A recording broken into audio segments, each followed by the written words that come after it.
Bismillahirrahmanirrahim. Assalamualaikum warahmatullahi wabarakatuh. Alhamdulillah Rabbil Alamin.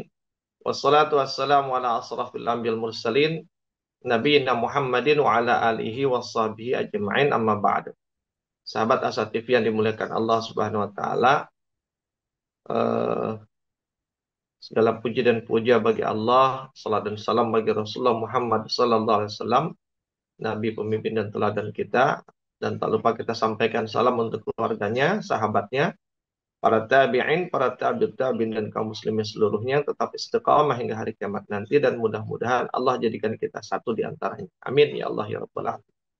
Sahabat Asa TV, tidak segan-segan saya selalu berharap kepada Allah Subhanahu wa taala, semoga Allah menjadikan kita di antara hamba-hambanya yang istiqamah di jalannya, dan semoga sebagaimana Allah mengumpulkan kita di tempat ini, Allah juga akan kumpulkan kita bersama-sama di dalam surganya nanti. Amin ya Allah ya Rabbal alamin. Sahabat Asa TV yang dimuliakan Allah, masih bersama saya dengan Arsal Syah di dalam program atau segmen I Love Monday, I Love Myself. Dan pada kesempatan pagi hari ini kita akan membahas kelanjutan kan dari pembahasan-pembahasan kita sebelumnya, yaitu berbicara tentang belajar akhlak ya kan, dari Nabi, dari Rasulullah SAW, atau belajar akhlak dari peristiwa hijrahnya Rasulullah SAW. Di mana ketika Rasulullah pertama kali tiba di kota Madinah, maka beliau menyampaikan 4 pesan. Ya ayyuhan nas afsyus salam wa atimut ta'am wasilul arham wasallu bil laili wan nasuniyah. 3 sudah kita bahas ya. Afsyus salam, sebarkan salam, wa atimut ta'am, berbagilah makanan, wasilul arham, dan menyambung kasih sayang atau silaturahim. Nah, hari ini kita akan membahas tentang yang keempat, yaitu wasallu bil laili wan nasuniyah. Sahabat Asa TV yang dimuliakan Allah, di pesan yang keempat itu, sebagaimana saya sampaikan di awal, bahwa pesan keempat ini adalah satu-satunya pesan yang kaitannya adalah hablum minallah. Karena 3 pesan yang pertama, afsyus salam, atimut ta'am, wasilul arham itu, babnya adalah hablum minan nas. Nah, di pesan yang keempat ini babnya adalah hablum minallah. Rasulullah mengatakan wasallu bil laili, dan sholatlah di malam hari, wana sunniyah, dan di saat manusia itu sedang tertidur. Nah, ketika kita bicara konteks ini, maka dalam konteks umumnya berarti dia bicara tentang sholat malam, ya, qiyamul lail. Tapi lebih khusus lagi, eh, ketika bicara tentang di saat manusia sedang tertidur, maka kita berbicara sholat malam yang jenisnya adalah sholat sholat tahajud, ya kan? Khususnya sholat tahajud. Nah, sahabat Asa TV yang dimuliakan Allah Subhanahu Wa Taala, kenapa pesan Rasulullah SAW ini eh, kaitan hablum minallahnya kok berkaitan dengan sholat tahajud? Gitu. Nah, ternyata memang sholat tahajud ini mempunyai kedudukan yang istimewa, ya kan, di dalam syariat Islam. Bahkan sholat yang pertama kali diperintahkan kepada Rasulullah SAW sendiri adalah sholat tahajud, ya kan? Dan itu tergambar dari surat-surat awal, ya, yang pertama, yang awal-awal turun, ya, setelah Iqra tentunya, ya, setelah Al-Alaq. Ketika Rasulullah diangkat menjadi nabi, maka kemudian surat-surat awal yang turun itu adalah surat Al-Muzammil, ya. Di antaranya adalah di dalam surat Al-Muzammil, dan ayat yang ke-1 sampai ke-6, ya. Ketika Allah mengatakan, ya ayyuhal muzammil qumil laila illa qalila nisfahu aw inqus minhu qalila aw zid alaihi warattilil qur'ana tartila, ya. Inna sanulqi alaika qaulan tsaqila inna nasyiatal laili hiya asyaddu wat'a wa aqwamu qila. Ayat itu berkaitan tentang peristiwa di malam hari di mana Rasulullah diperintahkan untuk bangun. Jadi Rasulullah tidur nih, sudah tidur, kemudian diperintahkan untuk bangun. Ya. Dan ketika diperintahkan untuk bangun, lalu selanjutnya diperintahkan untuk melakukan sholat, ya, sholat, dan kemudian membaca Al-Quran. Nah, di antara apa efek, ya kan, kenapa perintahkan di malam itu tergambar di dalam ayat yang keenamnya ya, di surat Al-Muzammil tersebut. Ketika Allah katakan inna nasyiatal laili, ya kan, sesungguhnya bangun di waktu malam itu, ya kan, hiya asyaddu, ya kan, dia eh, apa kalau asyaddu itu apa lebih kuat gitu ya. Ya. Tapi dalam makna terjemahannya itu kan sesungguhnya bangun di waktu malam itu lebih tepat untuk khusyuk. Gitu. Jadi lebih kuat gitu untuk bisa membuat kita khusyuk. Lebih mudah untuk membuat kita khusyuk kan di dalam sholat kita. Kenapa? Karena di saat itu saat keheningan, ya, tidak ada kebisingan di mana-mana karena kehidupan manusia itu terhenti dalam tanda petik ya, terhenti di malam hari. Semua sebagian besar manusia tertidur, ya kan. Aktivitas apa sebagian besar berhenti sehingga kebisingan-kebisingan itu hilang. Sehingga hening suasana di malam hari itu. Ya kan apalagi di malam hari dalam makna adalah sepertiga sepertiga malam yang terakhir. Yang ada hanya keheningan. Dan orang itu ketika dia ada di dalam keheningan, dalam kesunyian, maka pikirannya itu akan lebih mudah untuk fokus. Gitu. Hatinya akan lebih mudah untuk apa lebih khusyuk seperti itu. Jadi pikiran yang fokus akan memudahkan hati untuk khusyuk. Karena ketika pikiran itu fokus, dia tidak memikirkan banyak hal. Dia pikirannya tidak diganggu oleh hal-hal yang lain. Hanya tertuju kepada aktivitas yang dia lakukan. Dan ketika aktivitas yang dilakukan adalah sholat, maka sholatnya akan lebih mudah untuk khusyuk. Seperti itu. Bahkan disebutkan lagi, ya asyaddu wat'an wa aqwa mukil. Dan jika kita membaca Al-Quran di malam itu, ya, maka bacaan di malam itu akan lebih berkesan. Lebih berkesan, dan karena lebih berkesan, maka dia akan lebih mudah untuk dilakukan dan ditegakkan. Ya. Lebih mudah untuk ditegakkan di dalam keseharian kita. Dengan perintah-perintah yang ada di dalam bacaan yang kita baca itu. Maka memang kita harus berhati-hati dengan apa yang kita baca di malam hari. Gitu. Karena efeknya itu kuat. Gitu. Dengan jejak-jejak aktivitas di malam hari, jejak-jejak bacaan di malam hari itu lebih kuat kan jejaknya, bekasnya, dampaknya kepada diri kita. Ya ibarat orang berjalan ya, antara orang berjalan di tanah kering ya kan, atau orang berjalan di tanah kering dengan orang berjalan di tanah becek, atau orang berjalan di pasir yang basah dengan orang berjalan di pasir yang kering. Orang kalau berjalan di pasir yang basah, maka jejak itu, pasir itu kalau basah kan keras dia. Sehingga ketika diinjak ada jejaknya, tapi tidak se apa sebesar jika pasir itu dalam keadaan kering. Kalau pasir kering kan kita injak apa istilahnya? Kalau orang Betawi bilang blesak gitu. Kaki itu masuk sehingga jejaknya itu kelihatan banget. Atau sebaliknya, jalan di tanah yang kering dengan di tanah yang becek. Kalau kita jalan di tanah yang kering, nyaris nggak ada jejak gitu. Kalaupun ada, tipis sekali. Tapi kalau kita jalan di tanah yang becek, maka pasti jejak kaki kita itu akan nampak sekali, gitu. Kelihatan. Dan jejak itu akan bertahan lama gitu. Ya, ketika dalam keadaan basah kita lewati, lalu jejak itu mengering, maka dia akan bertahan lama. Nah, ibaratnya kurang lebih seperti itu. Jika kita melakukan apa yang kita sholat, bacaan kita di siang hari itu, dampaknya itu akan berbeda jika kita melakukannya di malam hari. Karena siang hari itu penuh dengan keramaian, penuh dengan kebisingan dan lain sebagainya. Penuh dengan kesibukan. Makanya di ayat ketujuhnya, kan Allah katakan di ayat ketujuh surat Al-Muzammil itu, inna nasyiatal laili asyaddu wa mukila, inna laka fin nahari sabhan tawila. Di siang hari itu kalian punya kesibukan yang banyak. Dan karena kesibukan yang banyak, maka fokus pikirannya pun banyak. Jadi pengalih perhatiannya itu terlalu banyak. Sehingga ketika dia melakukan aktivitas, pasti cabang-cabangnya banyak. Kalau sholat, untuk khusyuk itu memang lebih sulit di siang hari. Bukan nggak bisa ya, tapi lebih sulit di siang hari. Karena pengalih fokus pikiran kita tuh banyak. Dan ketika fokus pikiran kita ngalihnya banyak, maka hati itu juga akan lebih sulit untuk khusyuk. Nah, sahabat Asa TV yang dimuliakan Allah Subhanahu wa taala. Jadi, kenapa kemudian sholat di malam hari? Karena memang efek dan dampak dari sholat di malam hari itu lebih kuat, ya kan? Lebih mudah untuk khusyuk dan efeknya lebih kuat.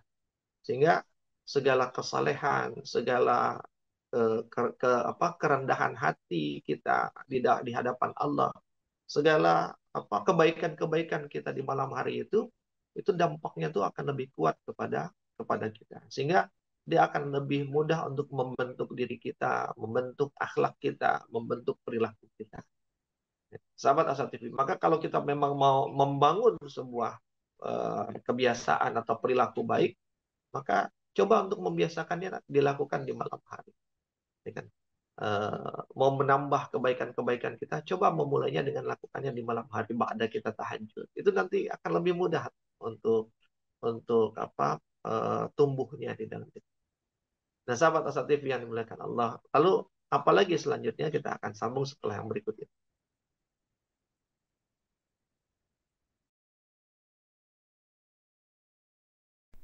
Saat hari Senin tiba, banyak orang yang merasakan malas dan tidak bersemangat menjalaninya. Tapi sekarang tidak boleh lagi terjadi. Tonton saja I Love Monday di Asa TV Indonesia. I Love Monday menghadirkan pembahasan mencerahkan dan aplikatif yang dikemas dalam I Love Myself, I Love My Job, I Love My Prophet, dan satu segmen spesial Solve with Love. I Love Monday setiap hari Senin jam 12.30 waktu Indonesia Barat di Asa TV Indonesia. Inspirasi keluarga Islami. Bismillahirrahmanirrahim. Sahabat Asa TV yang dimuliakan Allah Subhanahu wa taala. Kita sambung ya kelanjutan dari sesi yang pertama tadi. Kenapa apalagi yang menjadi jawaban kenapa kok sholat tahajud yang disebut oleh Rasulullah? Di dalam kitab Sahih Muslim disebutkan sebuah hadis melalui Abu Hurairah radhiyallahu an bahwa Rasulullah SAW itu pernah ditanya tentang sholat yang paling utama setelah sholat fardu. Ya, Rasulullah pernah ditanya sama sahabat, ya Rasulullah, sholat apakah yang lebih utama setelah sholat fardu, setelah sholat subuh, zuhur, asar, maghrib, isya? Lalu Rasulullah mengatakan, afdalus sholah ba'da sholatil maktubah, sholat yang paling utama, yang paling afdal setelah sholat 5 waktu atau sholat wajib, as-sholatu fi jawfil lail, yaitu sholat di sepertiga malam yang akhir. Sholatu fi jawfil lail, di sepertiga malam yang akhir. Ya, ini jelas ya merujuk kepada sholat tahajud. Dan sholat tahajud itu termasuk qiyamul lail. Dan qiyamul lail itu adalah kemuliaan bagi orang yang beriman. Ya, dan merupakan amalan yang bisa memasukkan seseorang ke dalam surganya Allah Subhanahu wa taala. Dan ketika kita bicara sholat qiyamul lail gitu ya, di dalam satu riwayat dalam hadis Tabrani ya, disahihkan oleh Imam Al-Hakim dan juga oleh Imam Az-Zahabi, itu disebutkan bahwa Jibril itu pernah berkata kepada Rasulullah. Apa kata Jibril? Ya Muhammad, ya Muhammad, syaraful mu'min qiyamul lail. Jadi ya Muhammad, wahai Muhammad, syaraful mu'min, kemuliaan seorang mukmin itu adalah qiyamul lail, salat malam. Jadi salat malam itu menjadi salah satu perangkat yang mendatangkan kemuliaan bagi seorang mukmin. Sahabat Asa TV yang dimuliakan Allah Subhanahu wa taala. Di dalam riwayat lain misalnya kita mungkin pernah mendengar kisah tentang Ibnu Umar, ya, Ibnu Umar radhiyallahu an. yang satu hari Ibnu Umar tuh mimpi ketemu dengan dua malaikat dan kemudian kedua malaikat itu membawa dia masuk ke dalam neraka. Nah, ketika di siang di pagi harinya, ya kan, lalu dia mengadukan itu kepada Rasulullah SAW. Lalu kemudian Rasulullah berkata, hadis ini diriwayatkan di dalam hadis Bukhari ya, dalam riwayat Bukhari, Inna abdallahi rajulun salihun law kana yusalli minal lail. Kata Rasulullah, sesungguhnya, ya kan, Inna abdallah, ya kan, sesungguhnya Abdullah, ya kan, rajulun salihun, ya, adalah seorang rojul, ya kan, seorang rijal yang salih. Ya kan. Lau kana yusalli minal lail. Kalau seandainya dia sholat malam. Jadi itu kata Nabi. Di dalam riwayat lain disebutkan, yang riwayat ini disebutkan di dalam Sahih Bukhari dan Muslim, disebutkan ni'mar rajulu Abdullahi law kana yusalli minal lail. Kata Rasulullah, sebaik-baik laki-laki, ni'mar rajul, dan sebaik-baik laki-laki adalah Abdullah. Yang dimaksud adalah Abdullah bin Umar, karena yang bertanya lagi sama Rasulullah ketika itu Abdullah bin Umar. Lau kana yusalli minal lail. Jika dia salat. Jadi seakan-akan mimpi dari Abdullah itu menjadi sebuah isyarat. Gitu. Jadi sebelum mimpi itu, ya kan, kemungkinan Abdullah adalah satu di antara sahabat yang eh, i- mungkin kalau saya bilang jarang, wallah alam ya. Tapi mungkin seandainya pun jarang, mungkin jarangnya juga tidak sejarang kita gitu. Tapi mungkin sebelum mimpi itu terjadi, Abdullah ibnu Umar termasuk sahabat yang mungkin sholat malamnya tidak sebaik atau tidak sebanyak sahabat-sahabat yang lain. Ya, bisa jadi seperti itu. Dan ini bisa diverifikasi dengan nasihatnya Rasulullah. Sebaik-baik laki-laki, ya kan, sebaik-baik rijal, ya kan, adalah Abdullah jika dia sholat malam. Dan sejak mimpi itu, sejak dia mendapatkan jawaban dari Rasulullah seperti itu, Abdullah itu nyaris tidak meninggalkan sholat malam di dalam hidup. Ya. Jadi jadi istilahnya kan dapat mimpi itu karena tidur gitu. Nah, biar nggak mimpi, maka kurangin tidurnya. Nah, sahabat asatif yang dimuliakan Allah Subhanahu. Sesimpel itu, sesederhana itu. Ya kan, sahabat itu eh, eh, menjawab permasalahan yang dihadapi, begitu dapat jawaban dari Rasulullah, dia langsung lakukan. Jadi tingkat tingkat sam'atan wa ta'atannya itu kuat. Ya. Dengar, lalu direspon. Ya. Dengar apa kata Rasulullah, dengar apa nasihat Rasulullah, langsung dilakukan, langsung ditaati, langsung direspon. Nah, sahabat asatif yang dimuliakan Allah, karena itulah maka Allah Subhanahu wa taala memerintahkan Rasulnya untuk menghidupkan malam hari dengan salat sunnah, dengan qiyamul lail, ya, khususnya tahajud. Kenapa? Karena tahajud itu, ya kan, maknanya adalah salat sunnah yang dikerjakan setelah tidur di malam hari. Jadi ba'da isya kita tidur, nah, setelah kita tidur lalu kita bangun di malam hari, maka itulah salat tahajud. Jadi bedanya salat kalau qiyamul lail itu semua salat yang dilakukan di malam hari. Semua salat sunnah yang dilakukan di malam hari namanya qiyamul lail. Gitu. Tapi salat tahajud termasuk salah satu qiyamul lail, namun dia bersyarat. Syaratnya adalah tidur dulu, kemudian bangun. Setelah bangun, salat, itulah namanya salat tahajud. Dan Rasulullah itu diperintahkan oleh Allah untuk menghidupkan. Di dalam ayatnya misalnya disebutkan, "Wa minal laili fatahajjad bihi nafilatan lak." Ya kan? Dan di sebagian malam itu fatahajjat bihi, maka bertahajudlah kamu di dalamnya di sebagian malam itu kata Allah, ya kan, nafilatallah, yang tahajud itu menjadi nafilah, ibadah tambahan bagimu, ya. Ayat ini memang untuk Rasulullah SAW.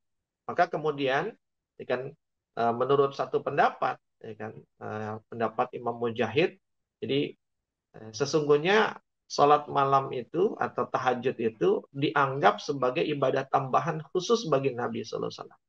Ya, jadi dia menjadi nafilah bagi Nabi. Ya, semata menjadi nafilah, menjadi tambahan, ibadah tambahan di luar sholat yang lainnya. Ya kan, bagi Nabi. Kenapa? Karena Nabi itu, ya kan, sudah diampuni dosanya yang lalu dan yang akan datang. Gitu. Sehingga efek dari tahajud itu ya menjadi nafilah saja sebagai ibadah tambah bagi Nabi. Sementara bagi selain Nabi, bagi kaum muslimin, bagi orang-orang beriman, maka salat sunnah itu secara umum, salat sunnah secara umum, ya kan, begitu pula khususnya salat malam, lebih khusus lagi salat tahajud, itu menjadi penghapus dosa-dosa mereka. Karena Nabi kan nggak punya dosa, maka salat tahajudnya bukan menjadi penghapus dosanya, tapi menjadi nafilah buat buat itu menurut satu pendapat, itu pendapat Imam Mujahid. Dan pendapat ini disebutkan di dalam kitab Musnad kan, melalui riwayat Abu Umamah. Nah, tapi eh, secara umum ya kan pendapat lain juga bahwa salat tahajud ini dan juga salat-salat sunnah yang lainnya, ya, tapi khususnya kan kita lagi bicara salat tahajud, dia menjadi ibadah nafilah buat kita juga, buat orang-orang beriman. Dia menjadi ibadah tambahan buat kita di luar dari salat fardu kita. Yang ibadah tambahan itu tentu bukan sekedar menjadi tambahan, tapi menjadi tambahan yang juga punya manfaat besar untuk kita sebagai penghapus dosa-dosa kita, sebagai peninggi derajat kita, sebagai cermin kemuliaan kita, ya kan? Sebagai sarana kita untuk berinteraksi dengan Allah di saat kan umumnya gitu kalau bicara tentang sholat tahajud, ketika kita ada masalah, ketika kita ada sesuatu yang kita kita hadapi, ya kan? Maka mengadulah kepada Allah dan mengadu yang paling paling tadi itu paling kita kondisinya paling baik, paling khusyuk, ya kan? Sehingga nanti akan lebih kuat, ya kan, efeknya adalah ketika kita mengadu kepada Allah di malam hari. Sehingga dia tahajud itu bisa menjadi solusi atas setiap permasalahan yang kita hadapi. Ya. Nah, sahabat Asa TV, dan masih banyak tentu keutamaan-keutamaan. Nah, sahabat Asa TV yang dimuliakan Allah Subhanahu wa taala. Itu yang kemudian menjadi menjadi sebab gitu. Kenapa sih sholat tahajud? Karena sholat tahajud itu eh, memiliki begitu banyak keutamaan dan sholat tahajud itu menjadi cerminan dari kemuliaan seorang hamba di hadapan Allah Subhanahu wa taala. Dan lebih dari itu, sholat tahajud itu eh, bangun di malam hari untuk sholat tahajud, dan sholat tahajudnya itu sendiri dia akan memudahkan kita untuk lebih khusyuk, dan efek dari kekhusyuan itu, efek dari ibadah yang kita lakukan itu jejaknya kepada diri kita tuh sangat kuat, ya kan? Sehingga perubahan-perubahan pada diri kita menjadi lebih baik, ya, untuk meninggalkan apa yang buruk pada diri kita, menanamkan kebaikan yang baru di dalam diri kita akan lebih mudah. Sahabat Asad, ya. Selanjutnya kita akan sambung setelah yang berikut ini.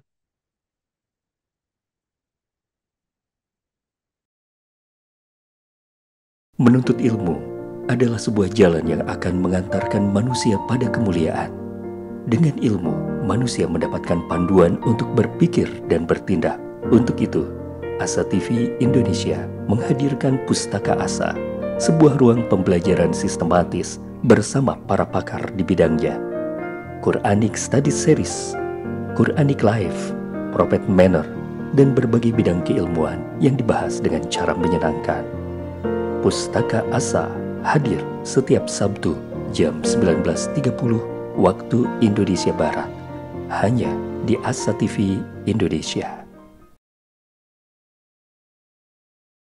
Sahabat Asa TV yang dimuliakan Allah Subhanahu wa taala, ya, kita sambung ya.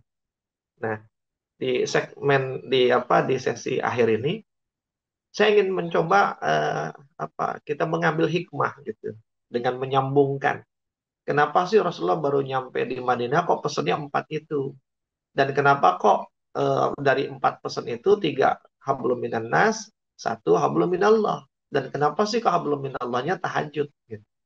Sahabat Asa TV yang dimuliakan Allah. Kenapa Rasulullah baru nyampe kok itu yang dipesankan? Di antara hikmah yang bisa kita ambil adalah bahwa Madinah itu bukan hanya sekedar menjadi tempat persinggahan, tapi Madinah itu menjadi tempat tujuan. Madinah itu menjadi tempat yang memang disiapkan oleh Allah menjadi rahim kedua bagi Islam, menjadi buayan yang kemudian di buayan itulah Islam akan membesar. Ya. Maka tempat itu akan menjadi harus dibuat menjadi tempat yang kondusif, gitu. Karena dia wilayah kan ada manusia penghuninya, dan manusia penghuninya kan macam-macam. Madinah itu kan heterogen, bukan hanya Muslim di sana, tapi ada juga non Muslim di sana.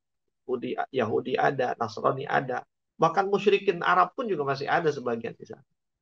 Nah, maka membuat baik dan kondusif satu wilayah itu harus diawali dengan membuat baik dan kondusif hubungan di antara manusia yang ada di dalam wilayah itu. Gitu. Terlebih jika di wilayah itu orangnya macam-macam gitu. Ya kan, nggak satu, nggak homogen. Nah, maka yang bisa menyatukan antara manusia adalah hubungan baik manusia. Ya kan? Dan yang bisa membuat hubungan baik manusia adalah perilaku manusia. Maka jika perilaku manusianya baik, maka pasti hubungan yang terjalin antar manusianya adalah hubungan baik. Dan jika hubungannya baik, maka insya Allah wilayah itu, negeri itu akan menjadi negeri yang baik. Nah, maka itulah kenapa kemudian pesan itu yang disampaikan oleh Rasulullah. Dan 3 pesannya adalah hablum minan nas, yaitu pesan untuk menunjukkan perilaku seorang mukmin. Ya, bahwa mukmin itu selalu menyebarkan salam, ya, baik menyapa, dia ramah, dia humble, dan dia selalu membawa keselamatan buat siapapun atau dimanapun dia berada.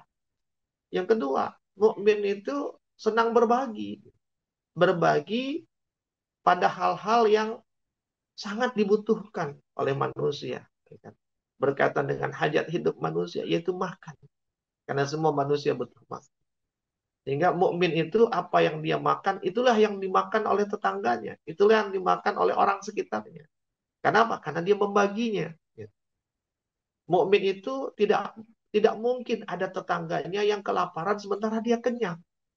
Kenapa? Karena mukmin itu dia selalu berbagi dengan makanannya. Maka terus yang ketiga, mukmin itu memperkuat silaturahim. Dia menjalin hubungan dengan kerabat itu bukan sekedar dengan hubungan-hubungan manusiawi biasa, tapi hubungan kasih sayang yang diikat dengan rahim ibunya, ya kan, yang penuh kenikmatan kasih sayang di dalam rahim itu bagi janin, ya, dengan rahim uh, Allah Subhanahu Wa Taala, karena di antara asma Allah adalah Ar-Rahim, dan dengan rahim dalam makna kasih sayang. Sehingga apa? Hubungan dengan manusia secara umum, secara keseluruhan, mereka ramah, ya, tegur sapa, mendoakan, gitu, menunjukkan sikap yang baik. Dengan lingkungan sekitar, dengan tetangga, orang-orang dekat, dia senantiasa atau gemar berbagi, ya kan? Sharing, nggak makan sendiri, nggak senang sendiri. Dengan keluarga yang lebih kecil lagi, kerabatnya, dia berkasih sayang. Dia merawat kasih sayang. Tanpa memandang kerabatnya itu punya keyakinan yang sama atau tidak dengan dia. Karena seperti saya sampaikan, ini babnya adalah bab hablum minan nas. Bab hablum minan nas itu tidak diikat dengan keyakinan. Seperti itu. Sehingga ketika kita bicara bab hablum minan nas, bab muamalah, maka bagaimana cara kita membuat dari muamalah kita itu citra Islam itu tampak. Jadi kebaikan Islam itu kelihatan melalui kita. Jangan sampai Islam yang sudah baik, Islam yang sudah indah, tapi kelihatan buruk oleh orang non-Islam karena sikap orang Islamnya, karena perilaku orang Islam. Jadi kita ini adalah duta-duta Islam. Kita ini etalase-etalase Islam. Karena orang non-Muslim, orang-orang kafir, mereka tidak ke masjid. Mereka tidak lihat apa yang kita lakukan di masjid. Mereka tidak melihat kita sholat malam. Mereka tidak melihat kita membaca Quran. Mereka tidak melihat kita bersedekah. Bahkan mereka tidak membaca Al-Quran, dia nggak tahu apa kebaikan-kebaikan Islam dalam Quran. Mungkin ada sebagian kecil. Tapi yang mereka tahu kebaikan Islam itu melalui orang Islamnya. Maka ketika dia lihat orang Islam, oh ternyata Islam tuh baik. Buktinya apa? Tuh si fulan orang Islam begitu. Tapi ketika orang Islam itu buruk, maka dia akan, "Oh, katanya Islam baik, tapi kok kenyataannya nggak begitu ya? Kok bisa bilang Islam kenyataannya nggak baik? Itu orang Islamnya aja begitu." Dan jangan sampai seperti itu, sahabat asatid itu. Jadi kenapa kemudian muamalah itu ditekankan? Karena ketika perilaku mukmin dalam bermuamalah itu baik, maka hubungan dengan masyarakatnya, baik masyarakat yang paling kecil yaitu keluarganya, kemudian yang lebih luas adalah tetangga dan sekitarnya, lebih luas lagi adalah masyarakat di negerinya, maka dia akan terjalin hubungan-hubungan yang, dan ketika hubungannya harmoni baik di antara warga, di antara masyarakat, ya, maka negeri itu akan aman. Dan ketika negeri itu aman, maka negeri itu akan menjadi negeri yang baik. Gitu. Akan menjadi negeri yang kalau membangun bisa, gitu. Ya. Nggak diganggu dengan perselisihan antar warga dan lain sebagainya. Sahabat asat. Nah, tapi kenapa kemudian muamalah yang tiga itu ditutup dengan hablum minallah yang satu? Kenapa hablum minallahnya cuma satu gitu? Ya karena tadi dalam konteks mau membangun masyarakat. Masyarakat yang plural. Gitu. Maka kemudian ya pendekatannya pendekatan hablum minannas lah. Lain halnya kalau membangun keimanan di masyarakat muslim. Baru pendekatannya nanti hablum minallah yang dikuatkan. Tapi karena ini membangun masyarakat yang plural, di sana ada non muslim, nggak nggak mungkin ya kan, dengan pendekatan hablum minallah yang dominan. Tapi hablum minannas. Jadi dalam tanda petik gitu ya, menunjukkan kemurahan, kebaikan, keadilan Allah melalui hambanya yang beriman. Dan hambanya beriman melalui perilakunya, melalui muamalah. Dan kenapa tahajud? Karena tadi di dalam surat Al-Muzammil tadi disebutkan bahwa salat tahajud itu ya kan, adalah salat yang paling mudah untuk khusyuk dan efeknya tuh lebih kuat gitu kepada jiwa gitu. Sehingga apa, kesantunan, keramahan, kan khusyuk itu kan menggambarkan kebaikan. Khusyuk itu kan mencerminkan sosok hamba yang baik di hadapan Tuhan. Maka ketika dia baik di hadapan Tuhannya, kelembutan ketika dia bersama Tuhannya, ya kan, kehusyuan, kebaikan dia bersama Tuhannya, itu akan membekas kuat dan kemudian akan menjadi perilaku dia saat dia berhadapan dengan manusia, dengan masyarakat. Sehingga segala yang dibangun dan dibentuk dari kekhusyuan di malam hari itu ya, menjadikan perubahan-perubahan perilaku, perubahan-perubahan karakter, perubahan-perubahan sikap ya kan, pada diri kita menjadi lebih baik. Ya, kita menjadi lebih humble, lebih akrab, kita menjadi lebih ramah, kita menjadi lebih penuh kasih sayang, kita menjadi lebih lebih perhatian. Gitu. Ya, sahabat asatif yang dimuliakan Allah SWT. Dan ketika empat hal itu dilakukan, ini kalimat pamungkasnya luar biasa. Rasulullah mengatakan, tadakhulu jannata bisam. Maka Allah dan kalian akan masuk ke dalam surga dengan penuh kedamaian. Ya, sahabat asatif yang dimuliakan Allah. Jadi kalau mau dibilang cara masuk surga paling gampang itu empat ini gitu, bagi mukmin. Ya, mukmin itu kalau masuk surga, ya kan, masuk surganya dalam keadaan penuh kedamaian, maka empat ini deh coba lakukan. Ya kan? Tentu ini babnya empat ini dalam konteks amalan sunnah ya. Amalan sunnah itu artinya nggak boleh mengalahkan amalan wajib. Gitu. Jadi yang wajibnya tetap ditunaikan. Kalau sunnah dilakukan wajibnya ditinggal, mah itu tertipu namanya. Jadi konteksnya tuh mukmin yang wajibnya selesai. Lalu kemudian berikutnya sunnahnya tambahannya adalah tadi afsyus salam, atimut ta'am, wasilul arham, dan wasallu bilaili wan nasun. Dia sebagai tambahan-tambahan yang memperkuat gitu jalan-jalan kita menuju surganya Allah Subhanahu. Maka sahabat Asa TV sebagai kalimat akhir penutup di sesi kita hari ini, saya ingin mengatakan, yuk kita perkuat ibadah muamalah kita. Yuk kita perkuat ibadah hubungan hablum minan nas kita. Kita tunjukkan kepada manusia kebaikan Islam, kebenaran Islam, keramahan Islam, keadilan Islam, kemuliaan Islam. Sehingga kita menjadi duta-duta Islam yang baik, yang minimal membuat orang-orang kafir itu, ah iya Islam baik, gitu. Enggak ada keburukan pada Islam. Bahkan lebih dari itu, ya, bukan tidak mungkin itu menjadi jalan hidayah buat mereka. Ya, karena apa? Karena dalam muamalah, dalam hablum minan nas itu, ya kan, eh, apa, kita tuh kan tadi diantaranya membawa ngasih hadiah gitu ya. Eh, Berbagi makan itu kan hadiah. Gitu. Dalam konteks hablum minan nas, sering-seringlah berbagi hadiah. Kenapa? Karena hadiah itu boleh jadi dia menjadi jalan hidayah. Sebab hadiah dengan hidayah punya akar kata yang sama. Jadi boleh jadi orang yang nggak dapat hidayah dengan ceramah kita, ya, ceramah mulu, gitu kan, ngomong mulu, ya, boleh jadi gitu.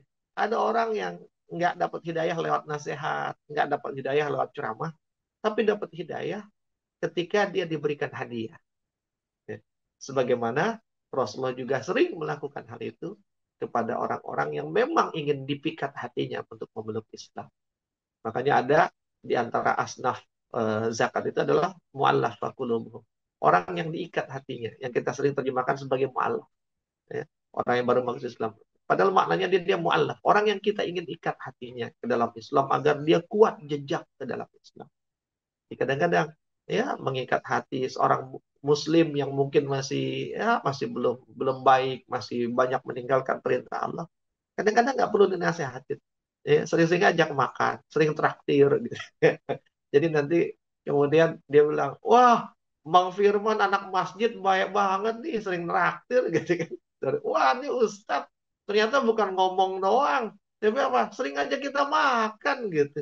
Ya kan? Kalau ceramah dia bawa makanan yang dibagi-bagi, masya Allah, itu kan luar biasa. Sahabat asatid yang dimuliakan Allah.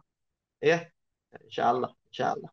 Uh, Masing-masing kita menjalankan perannya dan mudah-mudahan setiap peran kita itu berujung kepada hidayah-hidayah yang kita menjadi perantara, ya kan, untuk mengantarkannya kepada manusia. Yang tentunya kita pun adalah penikmat dari hidayah itu sendiri. Wallahu alam bishawab. Mudah-mudahan bermanfaat. Bagi saya sekian. Dan sampai ketemu di lain kesempatan. Masih di dalam I Love Monday, I Love Myself bersama saya Arsal Syah. Assalamualaikum warahmatullahi wabarakatuh.